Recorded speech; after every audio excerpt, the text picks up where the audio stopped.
Nananatiling nakakulong pa rin si dating Pangulong Duterte sa detention facility sa The Hague, Netherlands. Ibinasura na kasi ng ICC ang apela ni Duterte na interim release o pansamantalang kalayaan. At live mula sa The Hague sa Netherlands, nasa frontline ng balitang yan ng ating News 5 anchor Ruth Cabal. Ruth, ano ba naging batayan ng ICC sa kanilang desisyon? Julius, kanina yung nakita nyo naman doon sa live streaming, yung naging desisyon nga ng Appeals Chamber na mananatili sa detention itong si dating Pangulong Rodrigo Duterte. Bigyan ko lang muna kayo ng ng kwento kung paano tumakbo yung hearing kanina para lang kasi walang camera doon sa loob pero nakita niyo naman sa streaming. So nandun kami nakapasok ako doon sa public gallery. Parang nakita ko siguro mga more than 100, parang ang tansya namin ay 140 seater yon. At hindi naman napuno yung gallery pero nakita natin isa sa mga nandoon ang kamag-anak si Congressman Omar Duterte, yan ang apo ni dating Pangulong Duterte. Tapos tinitignan lang naman din natin kasi nga just to give you an idea nasa isang glass at nasa second floor kami at nandun sa baba yung mga judges habang binabasa nga itong desisyon. So tahimik, may security doon kasi naalala ko kanina tinatanong sa atin nila Bok Edlingao na paano kung magre-react yung mga nandun sa gallery. So yung kanina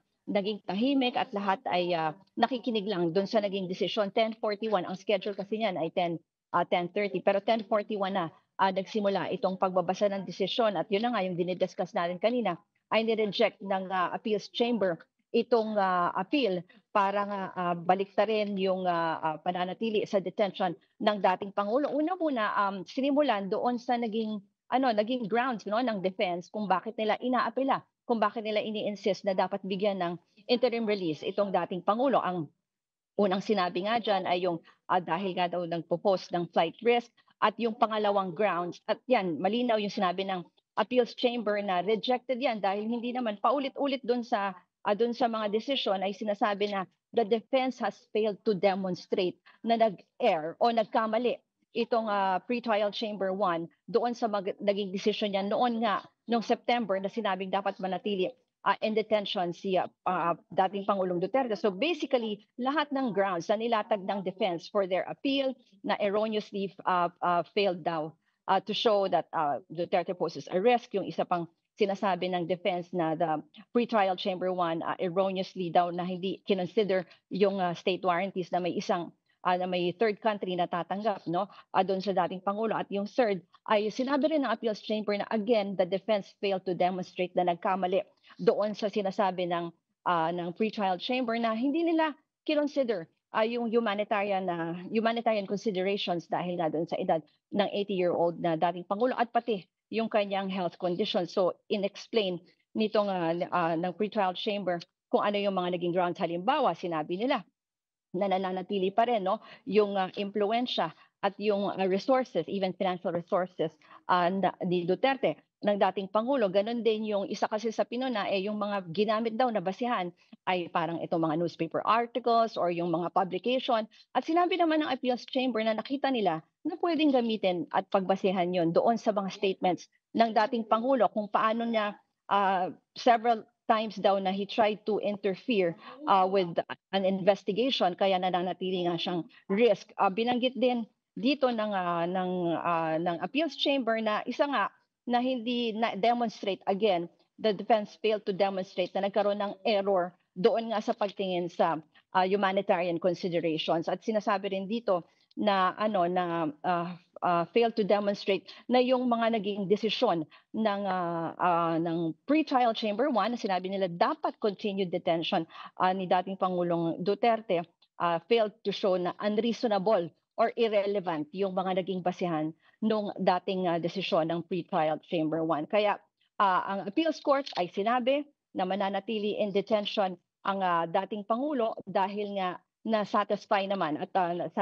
yung grounds based dun sa mga Rome Statute kung ano ang dapat maging basihan na mananatili na hawak at under custody at in detention ang isang suspect, Julius. Unanimous banggitin ko na lang din unanimous yung naging desisyon nitong appeals chamber. 3 lang yung lumabas na judges kanina pero 5 yung miyembro niyang appeals chamber At alam ko nandun sa labas sina Congressman Omar Duterte at yung iba pang mga suporta kasi marami rin, may ilan din mga taga-suporta na pumasok doon sa gallery na nakita natin, nakasama natin na nanonood at nakinig nung desisyon. Pero yan muna yung latest mula dito kasi we're not allowed to do interviews or to take videos inside the ICC building. Julius. Ruth, ang ibig sabihin ba nito ay wala nang hadlang para magtuloy-tuloy yung trial ni dating Pangulong Duterte at hindi na sila pwedeng mag-apila ng panibagong appeal sa korte? Yan ang mga sinasabi ng mga legal experts, Julius, na yung kumbaga kung titingnan mo ay final na yung desisyon ng appeals chamber. Pero tandaan natin, magkakaroon pa kasi ng confirmation of charges hearing. So doon pa lang malalaman kung uusad nga at magpapatuloy sa formal trial itong kasong crimes against humanity ng dating Pangulo. So mangyayari pa yan yung hindi pa natutuloy ang confirmation of charges hearing, Julio. Ruth, nagkaroon, kanina nasabi mo na kasama mo habang kayo'y nakikinig ng desisyon yung apo ni dating Pangulong Duterte. Nagkaroon ba kayo ng pagkakataon na makapag-usap? Hindi kasi medyo strict sila doon. So parang pagpasok mo doon sa public gallery, may space kasi yung media. So nasa front row kami nung media side. Nandun sila sa kabilang side for the supporters and the family and yung mga iba pang may mga nakita tayong consul from representatives from the embassy at marami tayong nakita ng mga ng mga foreign journalists na nandun. So ngayon ang pinapayagan lang from outside of the building, meron kasing barricade, yung usual kung saan nagtitipon yung mga supporters. So ang alam natin ay nandun sila ngayon. Sa labas ito ng ICC. Okay, so noong habang binabasa at naririnig na yung desisyon, may narinig ka bang reaction? Ano yung scene doon sa loob? Kahit na tahimik, tensyonado ba? Actually, sinisilip-silip ko siya kasi magkaroon kami pareho kaming nasa front row So sinisilip-silip ko siya pero nakita ko na lang siya, na seriously listening lang siya doon sa decision kasi English actually yung nung una kasi meron ka kasi mga headsets na pwede mong isuot just in case may mga judges daw kasi ang explanation sa amin ng security kanina may judges na pwedeng magsalita in French or in Dutch kaya may mga translators doon. So we had to wear headphones or headsets just in case magkaroon ng translation. Pero yun nga, binasa naman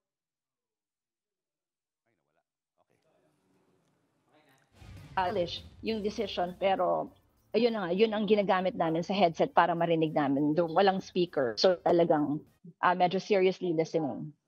So pagkatapos nito, Ruth, kailan magsisimula yung next hearing ni dating Pangulong Duterte? Ito ba ay mangangahulugan na ito na yung simula ng kanyang trial, yung susunod na hearing?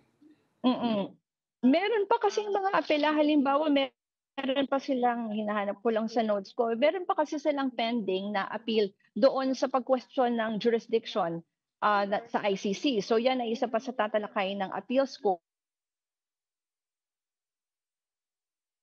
Meron pa silang isang motion for adjournment na tatalakayin din. Kasi kasama sa motion for adjournment, dyan papasok yung pag-assess ng health conditions ng mga experts na para pag-assess dun sa health ni dating Pangulong Duterte. And alam ko meron silang kailangang isubmit sometime December para ma-resolve ang motion for adjournment. At yung sinasabi ko nga, isa pa yung apela para dun sa pag-question naman sa jurisdiction ng ICC. Maraming salamat, News 5 anchor Ruth Cabal mula sa ICC sa The Hague, Netherlands. Mga kapatid, Julius Babaw po. Para sa komprehensibo at makabuluhang balitaan at talakayan, mag-follow at mag-subscribe na sa social media pages ng News 5.